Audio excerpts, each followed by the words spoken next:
Paglaban naman kabrigada sa katiwalian abay susi raw sa para mabawasan ang pangungutang ng bansa ayon yan kay Pangulong Marcos. Brigada Maricar Sargan, ibrigada mo! Brigada Live Report. Naniniwala si Pangulong Ferdinand Marcos Jr. na malaki ang maitutulong ng kampanya laban sa katiwalian upang unti-unting mabawasan ang utang ng Pilipinas. Sa BBM Podcast, sinabi ng Pangulo na kapag napigilan ang pagnanakaw sa pondo ng bayan, masisiguro na ang bawat inuutang ng gobyerno ay napupunta sa tamang proyekto at mga inisyatibang may malinaw na balik para sa mamamayan at sa ekonomiya.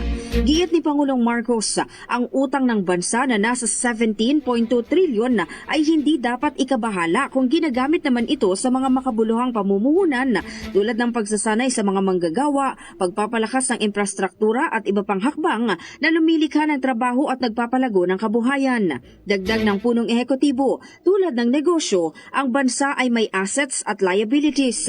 Ang mahalaga raw, ginagamit ng tama ang inuutang para palakihin ang assets ng bansa at mapabuti ang kabuhayan ng mga Pilipino.